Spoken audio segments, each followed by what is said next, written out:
ഞാൻ ആ റോഡിലൂടെ 4 പ്രാവശ്യം യാത്ര ചെയ്തിട്ടുണ്ട്. അതിന് റോഡില്ല എന്ന് പറഞ്ഞാൽ അത്ഭുതപ്പെട്ടു പോകും അറിയാവുന്ന ആളുകൾ. റോഡുണ്ട്, വയസ്സ് 90 അടുത്ത്. അപ്പോൾ എന്നെ ഇപ്പം അറസ്റ്റ് ചെയ്ത് ജയിലിലിടുമെന്ന് പറഞ്ഞാൽ യാതൊരു ഭയമില്ല. ഭയമെന്നെ ജീവിതത്തിൽ വിട്ടുതീർച്ചിട്ടില്ലാത്ത ഒരു വികാരമാണ്. ഇനിയും ഇങ്ങനെയുള്ള സമയങ്ങളിൽ ഞാൻ പങ്കെടുക്കും. എന്ത് ചെയ്താലും ആ ശിക്ഷയെ ജനങ്ങൾക്ക് വേണ്ടിയിട്ട്, ജനങ്ങളെ ഞാൻ സ്നേഹിക്കുന്നതുകൊണ്ട് ജനങ്ങൾക്ക് വേണ്ടിയിട്ട് ഏത് കഷ്ടപ്പാടിനും പ്രയാസത്തിനും ഞാൻ സന്നദ്ധനാണ്. മാർ ജോർജ് പുന്നക്കോട്ടിൽ സുദീർഘമായ 3.5 പതിറ്റാണ്ട് കാലം കോതമംഗലം രൂപതയുടെ അമരക്കാരനായിരുന്ന ദ്വിതീയ മെത്രാൻ.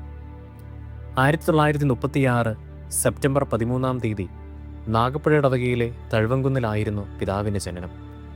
1953 ജൂണിൽ എറണാകുളം മൈനർ സെമിനാരിയിൽ ചേർന്ന അഭിയുന്ന പിതാവ് ആലുവ കാർമൽഗിരി സെമിനാരിയിൽ നിന്ന് തത്വശാസ്ത്ര പഠനവും റോമിൽ നിന്ന് ദൈവശാസ്ത്ര പഠനവും പൂർത്തിയാക്കി 1961 ഒക്ടോബർ 18 പൗരോഹിത്യ പട്ടം സ്വീകരിച്ചു. റോമിൽ തന്നെ ഉപരിപഠനം തുടർന്ന അഭിയുന്ന പിതാവ് ബിബ്ലിക്കൽ ഇൻസ്റ്റിറ്റ്യൂട്ടിൽ നിന്ന് ലൈസൻഷ്യേറ്റും ഗ്രിഗോറിയൻ യൂണിവേഴ്സിറ്റിയിൽ നിന്നും ബൈബിൾ വിജ്ഞാനീയത്തിൽ ഡോക്ടറേറ്റും പൂർത്തിയാക്കി. തുടർന്ന് ന്യൂയോർക്കിലെ യൂണിയൻ തിയോളജിക്കൽ സെമിനാരിയിൽ ബൈബിളിൽ പോസ്റ്റ് ഡോക്ടറൽ റിസർച്ച് നടത്തി. പഠനം കഴിഞ്ഞ് നാട്ടിലെത്തിയ അദ്ദേഹം ആദ്യം കോതമംഗലം കത്തീഡ്രൽ പള്ളിയിൽ അസിസ്റ്റന്റ് വികാരിയായും പിന്നീട് കീരമ്പാറ പള്ളിയിലും അജപാലന ശുശ്രൂഷ നിർവഹിച്ചു. 1968 വടവാതൂർ സെമിനാരിയിൽ പ്രൊഫസറായി ചുമതലയേറ്റ അഭിയുന്ന പിതാവ് പിന്നീട് സെമിനാരിയുടെ വൈസ് റെക്ടറായും നിയമിക്കപ്പെട്ടു. 6 വർഷത്തെ സെമിനാരിയിലെ സേവനത്തിന് ശേഷം 1974 അമേരിക്കയിലെ വാണ്ടർബിൽറ്റ് യൂണിവേഴ്സിറ്റിയിൽ ചേർന്ന് ഇന്റർനാഷണൽ റിലേഷൻസ് എന്ന വിഷയത്തിൽ മാസ്റ്റർ ബിരുദം സമ്പാദിച്ചു. 1976 നാട്ടിൽ തിരിച്ചെത്തി വടവാതൂർ സെമിനാരിയിൽ അധ്യാപനം തുടരുന്നതിനിടയിലാണ് രൂപതാധ്യക്ഷനാകാനുള്ള ദൈവനിയോഗം അഭിയുന്ന പിതാവിനെ തേടിയെത്തുന്നത്. 1977 ഫെബ്രുവരി 26 ഭാഗ്യസ്മരണാർഹനായ വിശുദ്ധ പോൾ 6 മാർപ്പാപ്പ അദ്ദേഹത്തെ കോതമംഗലം രൂപതയുടെ ദ്വിതീയ മെത്രാനായി നിയോഗിച്ചു. 1977 ഏപ്രിൽ 24 കോതമംഗലത്ത് വെച്ച് എറണാകുളം അതിരൂപതയുടെ മെത്രാപ്പോലിത്തയായിരുന്ന കർദിനാൾ ജോസഫ് പാറേക്കാട്ടിൽ പിതാവിൻ്റെ പ്രധാന കാർമ്മികത്വത്തിൽ അദ്ദേഹത്തിന് മെത്രാഭിഷേകവും സ്ഥാനാരോഹണവും നടന്നു.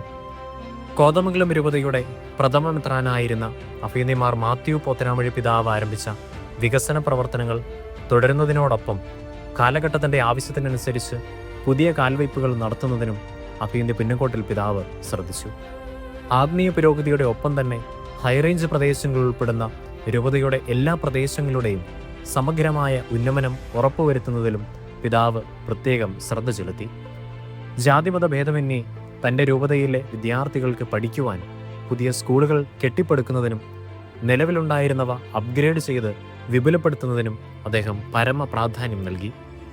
+2 സംവിധാനം നിലവിൽ വന്നപ്പോൾ രൂപതയിൽ ഉടനീളം ഹയർ സെക്കൻഡറി സ്കൂളുകൾ സ്ഥാപിക്കുന്നതിന് പിതാവ് സവിശേഷ ശ്രദ്ധ കൊടുത്തു.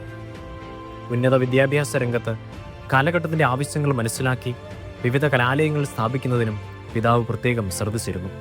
രൂപതയിൽ നിരവധി സാമൂഹ്യ ക്ഷേമ പദ്ധതികൾ നടപ്പിലാക്കുന്നതിനും അതിന് സഹായകമാകുന്ന സംരംഭങ്ങൾ ആരംഭിക്കുന്നതിനും പിതാവ് പ്രത്യേകം പ്രാധാന്യം കൊടുത്തിരുന്നു.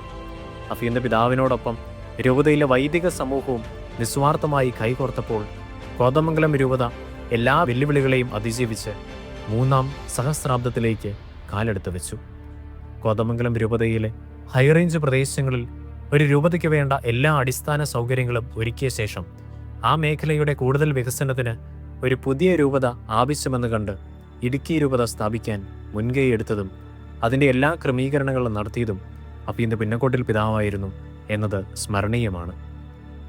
ഇടുക്കി രൂപത സ്ഥാപിതമായതിനു ശേഷം കോതമംഗലം രൂപതയിലെ ഇടവകകളെ കൂടുതൽ ശക്തിപ്പെടുത്തുന്നതിലും പുതിയ കാലഘട്ടത്തിൻ്റെ ആവശ്യങ്ങൾക്ക് അനുസൃതമായി അജപാലന പദ്ധതികൾ രൂപീകരിക്കുന്നതിനും പിതാവ് പ്രാധാന്യം നൽകി. നീണ്ട 36 വർഷത്തെ മേൽപ്പെട്ട ശുശ്രൂഷയ്ക്ക് ശേഷം 2013 ഫെബ്രുവരി 9 അഭിയുന്ന പിതാവ് രൂപതാ ഭരണത്തിൽ നിന്നും വിരമിച്ചു. ബൈബിളിൽ മാത്രമല്ല ചരിത്രത്തിലും ആരാധനാക്രമത്തിലും ഉൾപ്പെടെ അനേകം വിഷയങ്ങളിൽ അഗാധമായ പാണ്ഡിത്യമുള്ള പിതാവിന് നിരവധി ഭാഷകളിൽ പ്രാവീണ്യമുണ്ട്. പഴയ നിയമത്തിന് ഒരു ആമുഖം, പുതിയ നിയമത്തിന് ഒരു ആമുഖം എന്നീ ഗ്രന്ഥങ്ങൾ ഉൾപ്പെടെ 8ഓളം ഗ്രന്ഥങ്ങൾ പിതാവ് രചിച്ചിട്ടുണ്ട്. 26 വർഷത്തോളം പിതാവ് കേരള ബൈബിൾ കമ്മീഷന്റെ ചെയർമാനായിരുന്നു. ഇപ്പോൾ വിശ്രമജീവിത സമയത്തും പിതാവ് കർമ്മോത്സുകനാണ്. ഇക്കാലഘട്ടത്തിൽ വിശുദ്ധ ഗ്രന്ഥത്തെ അടിസ്ഥാനമാക്കിയുള്ള 6ഓളം പണ്ഡിതോചിതമായ ഗ്രന്ഥങ്ങൾ പിതാവ് രചിച്ചു. 89-ാം വയസ്സിൽ ആലുവ മൂന്നാർ രാജപാത തുറന്നു നൽകണമെന്ന ജനങ്ങളുടെ ആവശ്യങ്ങളോട് ഐക്യദാർഢ്യം പ്രഖ്യാപിച്ച് പൊയ്യൻകുട്ടിയിൽ നടന്ന ജനകീയ പ്രക്ഷോഭത്തിൽ പങ്കെടുത്തതിനെ തുടർന്ന് വനം വകുപ്പ് അദ്ദേഹത്തിനെതിരെ അന്യായമായി രജിസ്റ്റർ ചെയ്ത കേസ് വമ്പിച്ച ജനകീയ പ്രതിഷേധത്തെ തുടർന്ന് പിൻവലിക്കേണ്ടി വന്നതിന് അടുത്ത കാലത്ത് കേരളം സാക്ഷിയായത് മറ്റൊരു ചരിത്രം. ദൈവകൃപയിൽ ആശ്രയിച്ച് മുന്നോട്ടു പോകുന്ന പിതാവ് ഈ വർഷം നവതിയുടെ നിറവിലാണ്. ഈ സുന്ദര മുഹൂർത്തത്തിൽ രൂപതാ കുടുംബം ഒന്നുചേർന്ന് വന്യപിതാവിന് നവതിയുടെ ആശംസകൾ നേരുന്നു.